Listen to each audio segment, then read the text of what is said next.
To help me explain these three states, I'm going to movie reference The Matrix.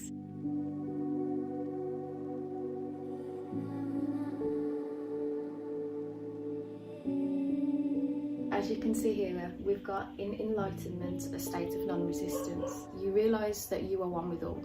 So when Neo's trying to bend the spoon, spoiler alert, and the little boy says there is no spoon, the little boy's voice is kind of like the voice through the Matrix. So it's like the aligned state that Neo hears, and it plants that seed in him. Enlightenment is that state where that seed now flourishes. So he's able to bend that spoon, because he is the spoon and there is no spoon. So there is no spoon, but he is the spoon at the same time. How weird. And the reason it sounds so weird is because it's so far-fetched from everything we've been taught, or everything we think we know. Enlightenment, it's very impersonal. The reason it's impersonal is because there is no person, there is no spoon, okay? But saying that, there is still a unit of space, and that unit of space connects to a field of space that is the universal consciousness itself. Your unit of space, that is on the planetary body unit of space, the Earth's unit of space, and that then becomes a bigger unit of space that you're part of. And all of the entities on that unit of space makes up that unit of space, all until it reaches the universe.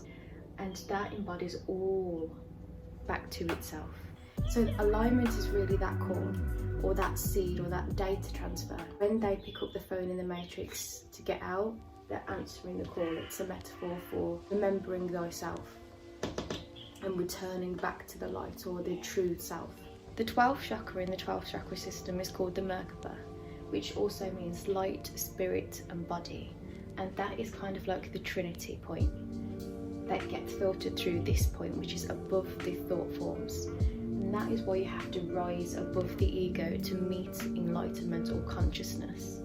So imagine, instead of it coming down like straight from source, your mind and all of the program or conditions that you have, and your belief systems, your points of view, are actually, each point, it's like it has to hit that before it goes to your brain, for then your brain to then perceive what you're seeing, thinking, feeling. It collects things from that data stream that you're pulling in. And the ego really refers to anything that's causing suffering or resistance inside of you. Resistance is when they're caught in the matrix, and that's when you're stuck in motion.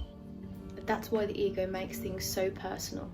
It tries to relate to you all the time to keep you in its fear-based programming. But although it's personal, it feels so distant, and that's because it is distant. It's angled itself off away from you and continues to hide or bounce itself to these different points to survive in the shadow of the light that you're trying to shine on it. All of those different angles are taking more of your energy, and the more angles or the more points or plates that you're wobbling, then the more energy is being used, and therefore the more energy needs replenishing. So you're constantly going out to fill in, going out to fill in, going out to fill in, as kind of like the currency now for all of the items that you're carrying internally. And the reason it feels so personal is because of those attachments. You're existing in two places at the same time. So you feel like it's part of you until you dissolve that belief and return it back to the truth of it. No other thing you're pulling into you can ever change your unit of space, but it can change your perspective. Anything that you're taking personally, it's the ego.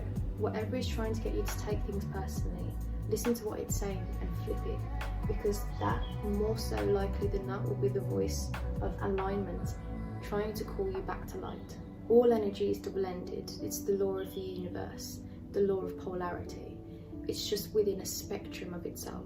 As you can see, impersonal and personal, two opposites within a spectrum, and alignment is in the middle of that. So always become familiar with what your point of view is, to see its opposite, to then get the full spectrum, to then drop yourself into that 0 point, and your experiences will be so much better for that. So I hope I was able to clear up how resistance is the pull away from the middleman being alignment that's trying to call you back to light, which is enlightenment. And if any of this didn't resonate, just check out The Matrix, it's all in there.